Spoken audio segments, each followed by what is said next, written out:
Okay, so I'm going to turn it over to Fiona and ask her to introduce herself and we'll get started. Okay. Okay. Thank you, Janet. Before we get going, does everybody have a small piece of knitting that's not like super complicated or super special that we can use? So we've already got some knitting on the needles that we can use for the exercises. Um, and all the exercises this evening are knit related. I'm not going to ask you to be doing any contortions or anything even though it was sort of it's yoga-ish based. So, okay. Does anybody need any time to go and grab some knitting before we get going? Let me just check on the gallery. Everybody's good. I would imagine that most people have got knitting, but it could be something really special. Okay. Thank you for having me, Jana, and thank you for inviting me. And I do agree that this time of year, especially, we're all go, go, go. So it's really nice to kind of dial it down a little bit and do something a little bit more reflective. Um, as long as being a designer, a knitwear designer, and I've been doing that for over 30 years, which is kind of shocking to me now. I'm also a yoga instructor. I'm qualified as a yoga instructor. So when I've been thinking a lot about how knitting and yoga have they're similar in that it brings a lot of the same health mind benefits to our our part of our practice. And knitting is a practice. We show up and do it probably daily, and if only sometimes the physical exercise could be quite so endearing to us. So I thought I would explore knitting as a mindfulness practice. And there's a few reasons why I think this will be beneficial. I'm assuming that everybody's a fairly experienced knitter. And I think once we become fairly proficient, there's a lot of muscle memory that kicks in, which means that we just do things without even really thinking about them. So if we slow down and really analyze what's actually happening, and concentrate on each stitch, then it brings this mindfulness practice into being. So the Mayo Institute clinic says that mindfulness is a type of meditation in which you focus on being intensely aware of what you're sensing and feeling in the moment without interpretation or judgment. So, with that in mind, we're going to sort of approach our knitting and looking at the knit and purl stitch this evening for the next hour. Um, so, grabbing your knitting and getting comfortable, I'm going to invite us to do a little bit of mindful knitting right on the get-go. If you're comfortable closing your eyes, then I'm going to ask you to do that. And if not, just soften, you know how you can like focus your eyes so they're not like strongly focused. So you're not really looking at your work, but you're just kind of gazing off into a little bit of a distance. And then just knit. Hopefully you're on a knit row rather than a purl, but maybe you're into purling. I don't know. So we're just going to close our eyes and just keep knitting. And I'm going to lead us on a guided meditation as we do this. So right at the beginning, I'm going to invite you to look at your emotions around this. I just asked you to do something that maybe you don't do on a regular basis. How does that make you feel? Are you a little reticent or resistant to trying it? And as we settle in, I'm going to ask you to notice how the yarn is pulling from the ball. Is it running smoothly? Is it maybe snagging? Is it a round ball that's rolling across the floor and you're concerned it's getting dirty? How does that yarn feel running through your fingers? Do you have rough spots on the fingers that it's catching on? Does it feel pleasant in the fingers and the hands? And when it interacts with the needles, how does that feel? Can you become aware of the friction of the needles gliding over each other? And what does the material that the needles are made from feel like? Is it warm or cool, smooth or rough? Do the stitches feel tight or loose? And then bringing our awareness to our actual bodies. Can we notice if we have tension in maybe our fingers, hands, or wrists? Are your shoulders sliding up towards your ears? Forearms comfortable, resting somewhere? How does the chair or sofa or whatever you're sitting on feel under your hips? Is your back aligned? Are you able to soften your shoulders and release any stiffness or tension you might have in your neck? And although we have our eyes closed, does the light that we're using cause us to strain our eyes when they're not closed? And what is the temperature of the room like?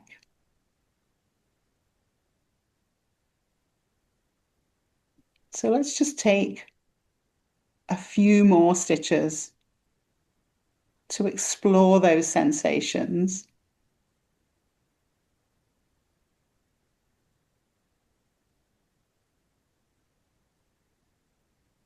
And then when we're ready, keeping the eyes soft as we blink them open so we don't startle with the light, gently open the eyes.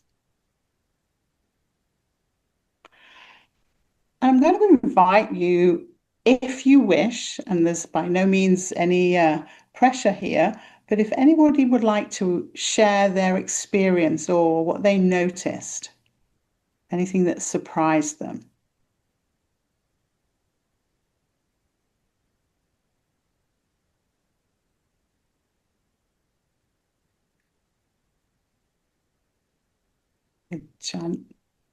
Janet Ball. Oh, Mary, you're muted, dear.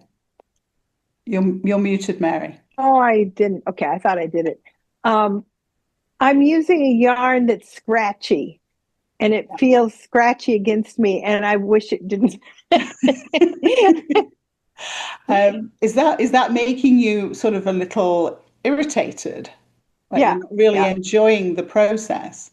yeah. Because I think most of the I got this on the stash sale, so it didn't come Yeah, from the store.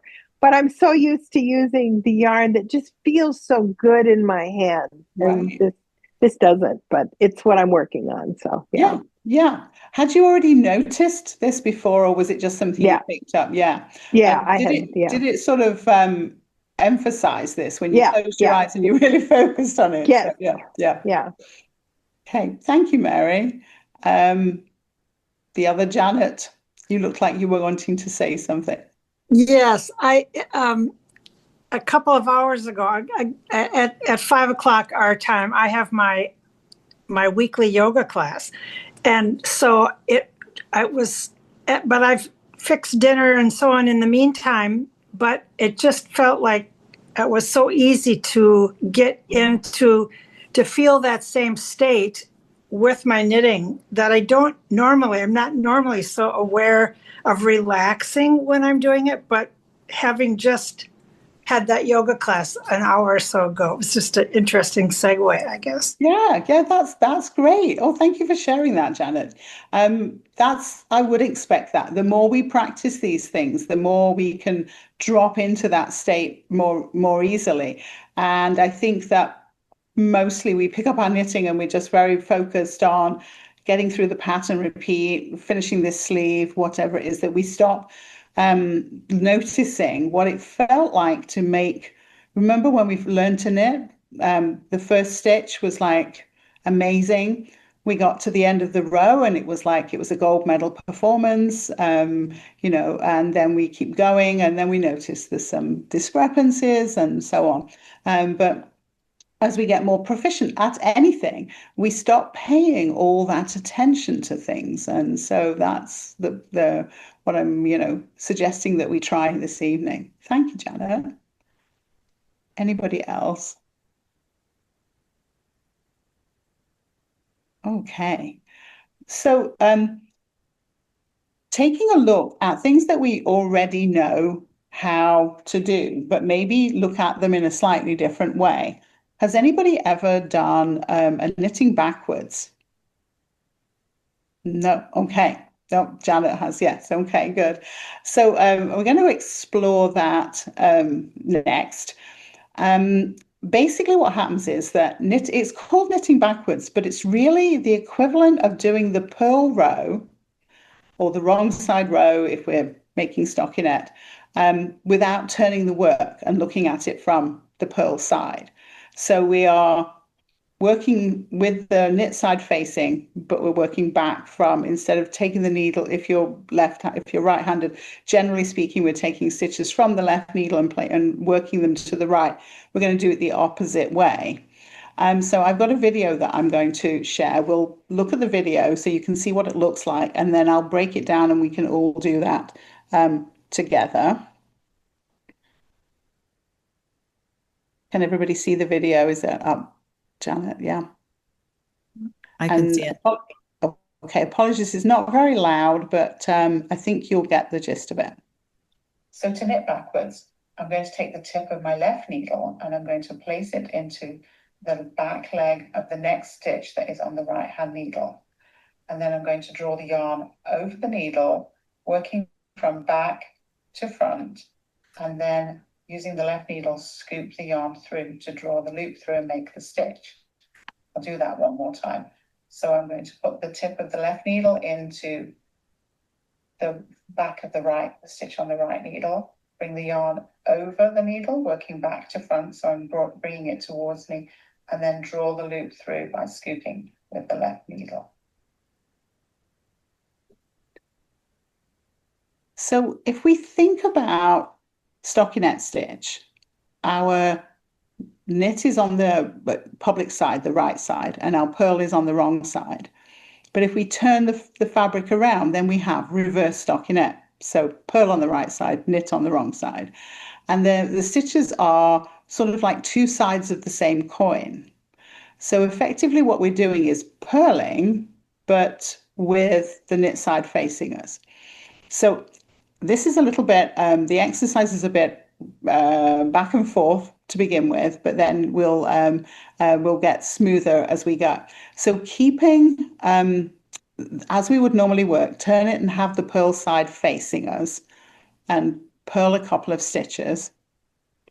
Let your hands get up to speed.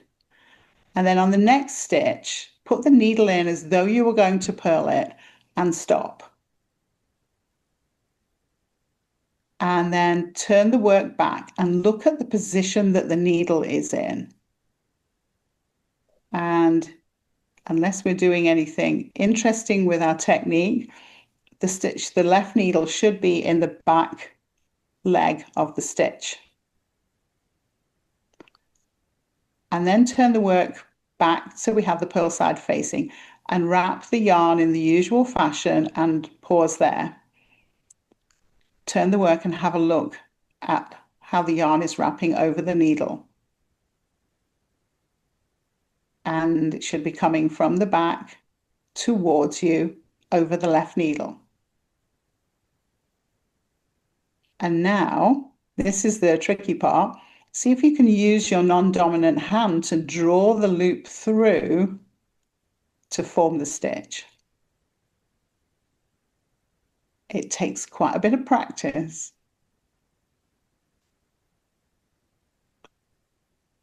So let's try one without the back and forth business. Place the tip. Let me go over to my other camera.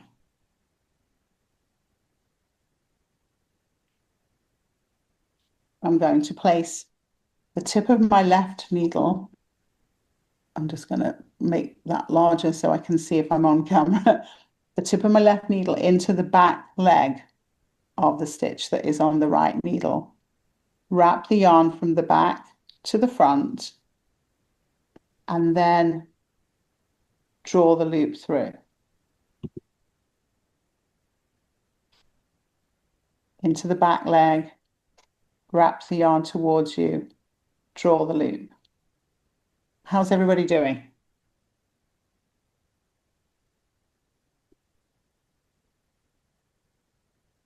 Everybody managing okay? Anybody having any response to it of like irritation or frustration or any negative response that they're okay sharing? It's okay. You're among friends. Anybody sort of note, can you see how the purl stitch, when we're looking at it from the knit side, how it functions? This is the point of the exercise, to really think about how do we form that stitch? Does anybody have any comments or questions or want me to go it over again? Amy. I'm really struggling. Okay. I'm so committed to muscle memory that this is really like it's messing with my head. Yeah. Yeah. And your fingers, I think. Yeah. When I first tried it, what I would do is I would be like picking up the right needle with my right hand, like pulling it over as though I'm passing a stitch over, rather than drawing the loop through. And so I sort of just really worked at trying to get my left hand to do some of the work. It still doesn't do all of it, but it does a little. I actually first taught myself this to work entrelac. So this is the reason that we might want to use it. If we're working on a small number of stitches and we don't want to be flipping the work back and forth, say we were working on a entrelac king size blanket, for example, and we don't want to have to like turn it around every 6 or 8 stitches. So we could knit the knit side and then knit backwards to effectively form the purl row without having to turn the work. So that's how I retaught the muscle memory into working on entrelac. Bobbles are another great opportunity to use this. So it's not just a sort of a for the sake of it kind of exercise. It does have its uses in some projects. So keep going, Amy, and I have faith in you that you can overcome that. Is there a way that you can do it with continental style if you're a picker? Okay, now I'm very strongly thrower, so I think you're still effectively doing the same thing. It's just you're using the other hand, right? So your yarn is still it's coming over the needle from back to front each time. I'm a continental. Yeah. And what I've been doing is using, and I don't have 2 cameras, sorry, so I can't show you, but I have the yarn tensioned around my left index finger, and I'm using my middle finger to wrap the yarn over the needle. I'm very awkward, so I'm not going to do it on camera with continental. So as long as the yarn is traveling from back to front rather than the other way around, because the stitches are going to they're not going to look the same as and it's almost you could also do like a throwing motion to get it over with your left hand, still holding your yarn in your left hand, but you could. I think that's what I was doing because I'm very strongly a thrower. that's one of my, teach myself continental, teach my hands continental. I know sort of how to do it, but my hands are, as you said, Amy, like they fight back, right? And I think that's what's really interesting, that if we learn new techniques really early on, then the muscle memory is not so ingrained. And it's a lot easier. But if you've been doing it lots and lots of years, then it's really hard to overcome that muscle memory. Did you give it a go, Erica? Is it working? So the exercise of flipping the work back and forth is really to show you that if you forget how to do this, we're just doing it really quickly, but you want to come back to it at some point where you go, "Ooh, that would be just the perfect thing for this project." To put the needle in, like pretend you're purling, put the needle in, and then look at that position from the knit side, and commit that to memory. Turn back, wrap the yarn, and then look what that looks like, so that you can mimic exactly what you would be doing if you were purling, but you're not turning the work. So it's kind of a cool little party piece. Any other comments? So in terms of the difference between knits and purls, I want to look at them in terms of like how we would pick up a dropped stitch. So I'm going to just share another video. And it looks like it's not allowing me to do that. Click on the right spot, Fiona. Okay, so this is picking up and knitting. This picking up knitwise, like rehooking up stitches. And I'm sort of doing a little bit of a convoluted method here, but there's a reason for this when we get to the purl. So bear with me on this one, because there's more than one way of getting to the same end point, right? So to knit backwards, I'm going to take the tip of my left. Sorry, wrong. Place it into. Wrong video. It was the right picture, but the wrong. Or was it? Yeah. I mean, it wasn't moving. It was just the picture. This is still knitting backwards. Let's close that. We've finished with it. Okay. Yeah. Pick up a knit. Here we go.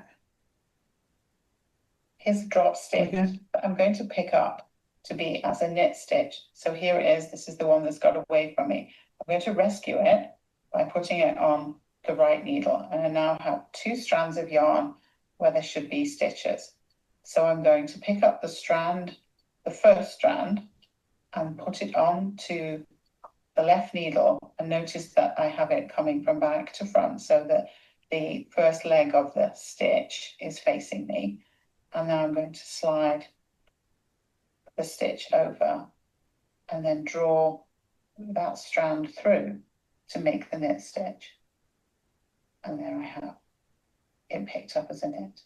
Again, I'm picking up the strand, putting it over the needle, sliding the stitch over there so that I can draw the loop through. And notice that my yarn was in the back behind the stitch as I drew it through. So in terms of methods, I don't always do that moving it onto the left needle. I sometimes just pick up the tip of the needle and just pass the stitch over to form the loop. But I wanted you to see how you're pulling it through with the strand that you're hooking up in the back, and that's going to make it a knit stitch. Okay, now I'm just going to go back and hopefully I get the right video.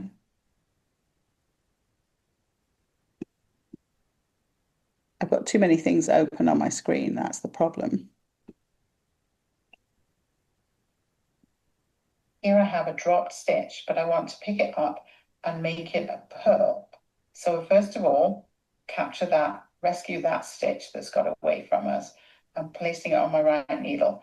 I've got the strand lying over my right needle. I'm going to take the tip of the left and slide them both across as though I was like knitting 2 together, but backwards.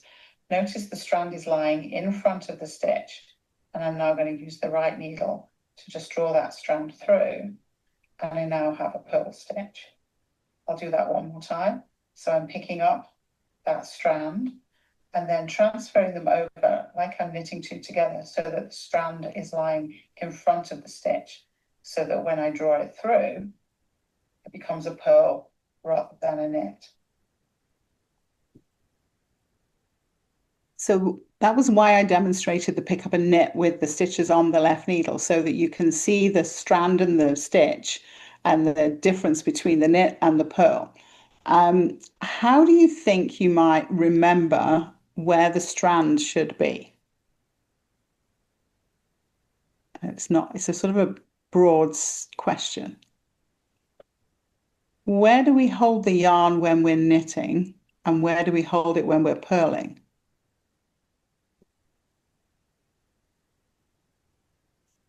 Erica's nodding. Do you want to jump in? Am I picking on you? Sure.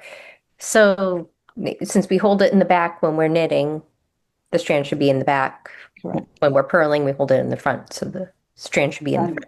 Exactly. Thank you.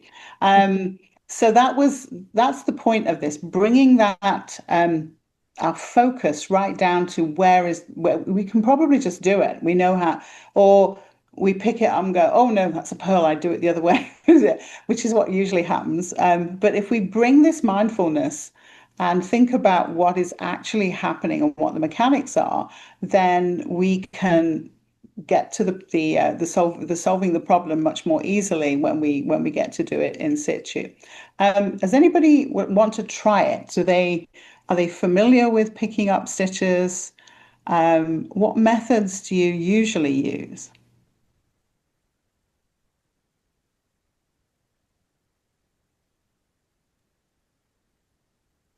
Depending on how far back it's dropped, so I often use the crochet hook method to pull it up. Mary's giving us a thumbs up. You use that also, Mary. Yeah. I also have a latch tool, which I really like, because it's like a crochet hook, but it's got a little flapper thing that closes. So as you're hooking through, you're keeping the loop really secure. It's not going to slip off your crochet off the hook. You can also keep it straight rather than having to do that stirring motion with the wrist. You can keep things straight. It's basically a knitting machine needle with a plastic handle around it. And I use that, but the crochet hook is exactly what most knitters use. Unless we don't want to have one in our bag. And I find that I use this a lot if I want to change a knit into a purl or vice versa. So you want to change them around, then dropping them down several rows and then hooking them back up with a hook of some description is preferable than doing what I just demonstrated. Anybody got any comments or observations? It's interesting to me that to use this, for example, if you dropped a stitch way back down and you pull out a hook and you pull it up, and that's fine. But if you're in garter stitch and you have to do, in effect, a knit, a purl, a knit, a purl, a knit, a purl, or you have to do the knit and then flip it and do the knit on this side and then flip it back, there's a cool fix-it tool for that. But if that's not handy, this is a really easy way to do each stitch and do a knit and a purl, and then it'll work out in. You can flip the strand either to the back if you want it, if you've done the knitwise, or just flip it in front to pick it up purlwise. So yeah, you're also, that's the other thing. I think the first time you ever do garter and you think, well, it's always knit, so why am I having to hook it up differently? And that's another one of those moments of like pausing and thinking about what's actually happening with the technique. So yeah, thanks for that, Janet. That was a good point. Anybody else? Okay, so we've looked at hooking up stitches, we've knitted backwards. How about the emotional response that we have to color, has anybody ever really stopped to think about it? Maybe some of us are art trained and maybe we have, but and sometimes we think about colors, but more of like, well, I like blue, you know. So I've put together a little presentation for you on how color and mood are very linked together significantly. So these things that I'm about to mention are particular to our era and our culture. So if we are in a different part of the world and we're from a different background, some of the emotional responses that we have to color will be different. So that's the sort of blanket statement on this. But seeing as we're looking at things mindfully, I pulled up an image so that you can see that the energy centers in the body have colors associated with them. They also have sounds and various other things, but we're looking at the color. So thinking about as they usually are depicted from the root chakra, the base of the body, and the moving towards the more spiritual aspect, which is seen as the crown of the head. So they're the chakras. And if we bring that to our color wheel and we look at the emotional responses we are likely to have to red, for example, a root chakra, it increases physical energy, vitality, stamina, grounding, spontaneity, and passion. Orange stimulates creativity, productivity, pleasure, optimism, and enthusiasm.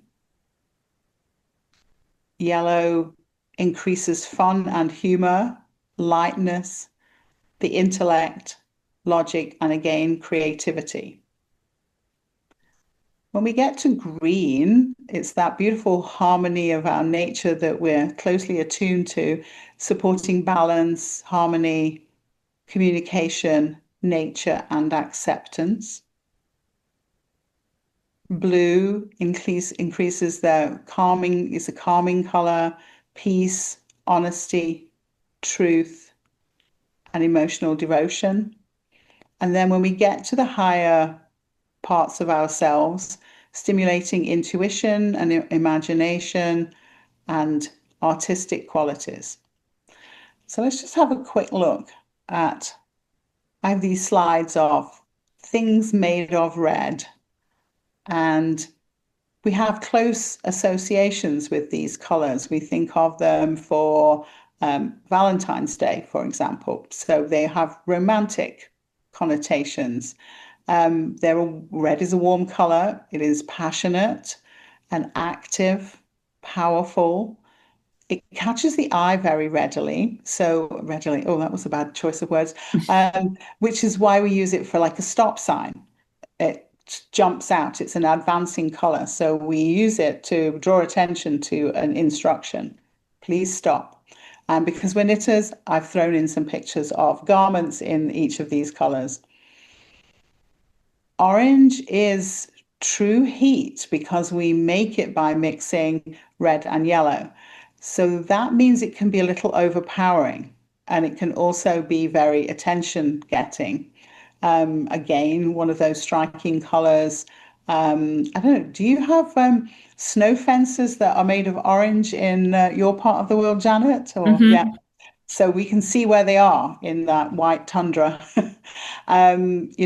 Prison jumpsuits, so that if people are trying to escape from prison, they can be spotted easily. There's a reason why we choose colors for certain things. Yellow is also beautifully sunny, lively. It's a very positive color. We think of sunshine, we think of bright spring flowers, and so on. Yellow can be a hard color to wear on a lot of skin tones, though. I think a lot of people are strongly drawn to green because of its nature connotations. It's often cool and tranquil. But from our cultural standpoint, we think about green with envy. So jealousy is an association.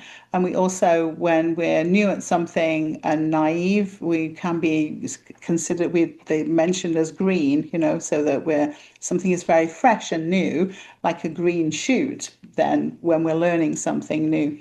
And of course, I'm sort of missing out here that Kermit also said that it's not easy being green. Some green sweaters for you. Blue. It's very calming. It's a cool color. It can be passive if it's on that light end, sort of a baby blue, but it can also be powerful if it's on the darker end with like navy. Purple is a firm favorite with a lot of knitters. It just sometimes it is like the one color that everybody feels really strongly about. It's a very rich color, and because historically it was really difficult to find in nature, it became very expensive to use. So it was kept for the people who had all the money. So that was the royalty, and obviously the church also. And if we look at Roman emperors, they will wear purple togas, but the common people would be just wearing plain white. And maybe as you moved up the ranks, you had a hint of purple around a band of it around the hem. So it goes back to ancient times that purple is seen as this very rich color. Brown is one of those colors that people, also feel quite strongly about. It can be fertile, as in earth, which is considered opulent, but it can also have this negative that it feels kind of dull. But I think you can see these colors here. They're actually very rich and gorgeous. Gray is one of my personal favorites because it's so useful. It's like a chameleon. So it can either be soft or harsh, warm or cool. And when we use it in conjunction with other colors, it reflects the colors that are around it. So it sort of harmonizes with them. So it's really good as a background color, and it can change and shift depending on what colors you put with it. Black and white. So black, we think of as night. Mostly in our culture, we think of it associated with death. It's dramatic, which is why I always wear a lot of it, and can also be powerful in the same way that navy blue is. White, pure, innocent, sterile, but also brilliant because it's very eye-catching, especially when we have it with black. And of course, these colors do change a lot in different cultures. They mean different things. Because I have my presentation here, I'm just going to slide in my little commercial break. I have raised a Ravelry coupon code, which is mindfulness, if you wish to buy any of my patterns that are on Ravelry. Okay, coming back to everybody. How do you feel about using color, and why do you think it's important to be aware of the moods that it might create?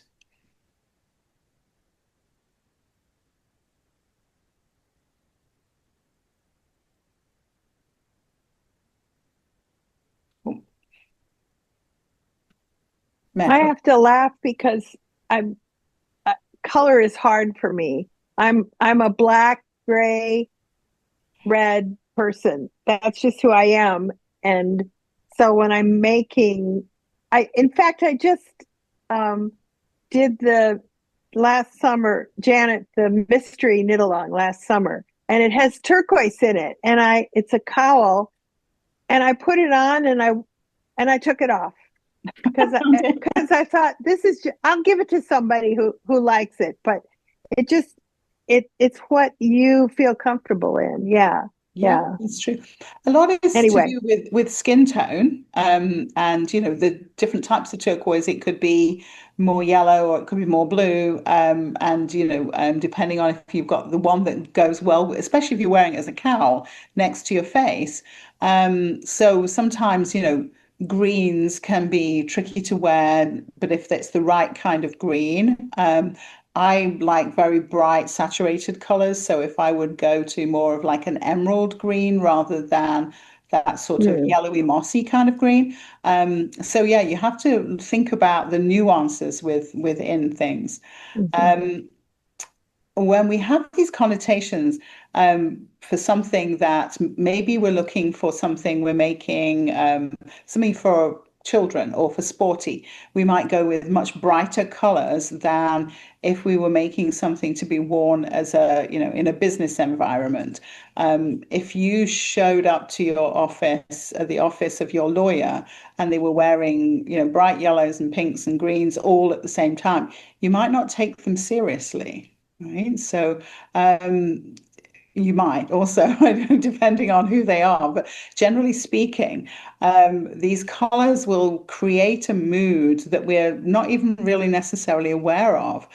So if we want somebody who you want to present yourself as looking more serious, you would choose those more somber colors, maybe. I have strong reaction to brown because my school uniform was brown. So, that's a personal expression. So along with the cultural ones, you also have your own personal ones, as you're just explaining, Mary, that you have these colors. And I feel that we can say, this is my signature palette, and I'm just going to wear that because that's what I feel comfortable with. It doesn't mean we have to ever step outside of that comfort zone. We can make it our statement, and that's who we are. It's okay. The other Janet, yes. I think sometimes too, when I'm picking out yarn for a project, I'm in a certain in a certain mood that I'm in. I need a particular color to pull me out of that mood or to go along with that mood. And sometimes that lasts for months, that I can't get enough red or I can't get enough variety of gray. And it, kind of works both ways, both to pull me out of a mood or to accentuate the mood. Yeah. Yes. Yeah, I totally hear you. And then if we went back to those different, the colors that are associated with the energy centers, if we need red, then probably we need a bit more get up and go. Or maybe we just need to be quieter. So we're going for the paler colors and the ones that are more closer to the higher levels of the energy centers, possibly. Yeah, no, that's a great observation. I know exactly what you mean. Which is why it's kind of nice to have a lot of colors in our wardrobe so that we can pull up, whatever suits our mood. Yeah. Thank you for that. That's great. Amy. I go into the store and it has to feel good going through my fingers. And I always go back to the same colors, blues and purples and pinks. And I so desperately want to knit something in like a brown or a beige. And I look at it and I go, nah. And, but I need some, it's like if I'm going to put that time in, it's like at some point, yes, I have to turn myself over to needing something that's more neutral. But I'm never really attracted to those colors. Yeah. And so I guess then that's when we, use that neutral color. We have it in some other kind of garment that we're not going to spend all that time knitting because we're looking at it for a long time. It's got to feel good to us, right? It's like Mary was saying with her scratchy yarn, if we don't want to be using something that isn't pleasurable. So, that's also okay. But it's that idea of bringing the mindfulness to those choices and being, you don't have to judge yourself on it, right? You say, nope, I want to knit with something I love. And that's that you can make that statement and stick with it. It doesn't, I think we have a lot of external forces that people say, well, you should do this. And every time it's a should or, then maybe not, It's that non-judgment part of this aspect that is really important from that quote, that Mayo Clinic quote. So we have a 10 minutes left. I want to move on to another meditation that I've taken from one that I use in my yoga classes, and I've taken it and placed the importance of knitting on this quote. So I'm going to read the quote. And then if you want to do this with your eyes closed knitting again, or you can concentrate, then you please, by all means, do that. So I'll read the quote, and then what I'm going to do is go through it as though we were taking a negative approach, and then go back and do the same thinking, but add the positive. So we're going to end on the positive. So, what's your thoughts, for they become words? Choose your words, for they become actions.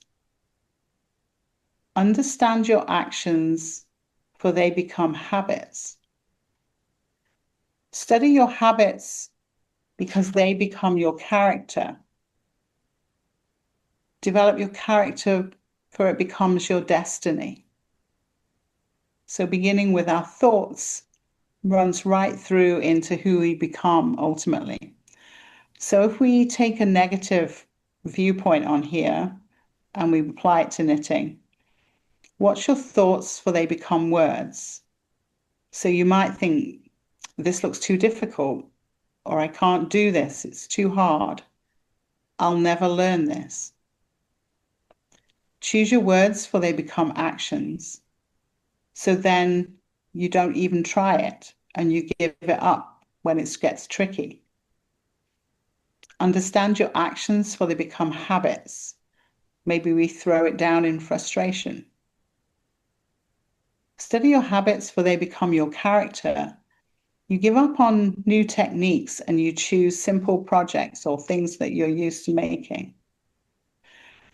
And developing your character from this, your destiny, means that you never progress your skills. So if we set aside those negatives and let's look at the positives. What's your thoughts, for they become words? So we might think, this looks interesting. Look what is possible to make. Choose your words, for they become actions. You give something a try and you stick at it. You learn something. You make something beautiful. Understand your actions, for they become habits. You start searching for more information on how to do something and you improve your technique. Study your habits, for they become your character. You educate yourself, you take classes, you read books and watch YouTube videos. Develop your character, for it becomes your destiny. You finally master your craft. I saw Janet nodding along there. Is there anything you would like to add there, Janet? Well, I just think about that in so many ways. I also like to draw and paint, and because that's a newer skill, I guess I understand that the tapes that you play, the way you think about it, the way I think about it, if it's too negative, it just all falls apart. And that's an interesting progression, that at the starting with thoughts and ending with destiny. Destiny, yeah. Because it becomes the habit, and we have habits in our brains too. Mm-hmm. We always tell ourselves we're not good enough or it's too hard. Then we don't try things and we don't progress. And it's true of anything. I'm just applying it to knitting this evening. But then if we give ourselves positive thoughts, then we changes our whole body language as soon as we start to think positively. And it means that we start to explore things and try things, and we get curious, and who knows where it might lead. Yeah.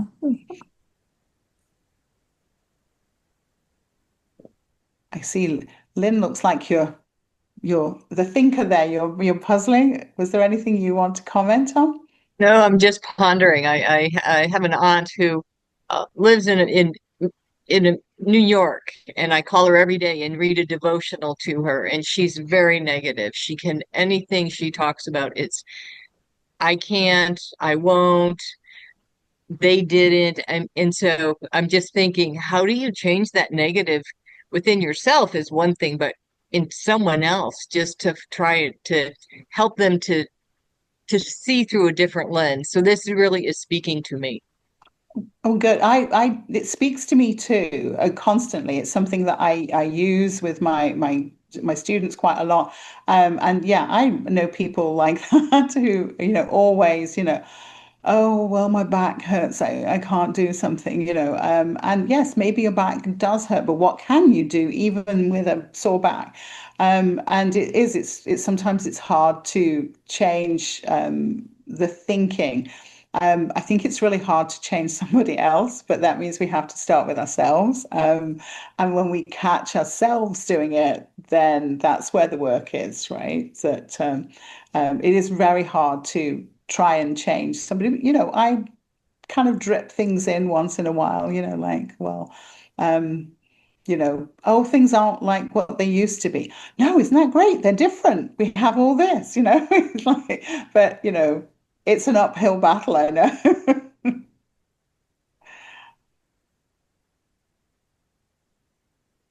Anybody else have any thoughts or anything they want to share?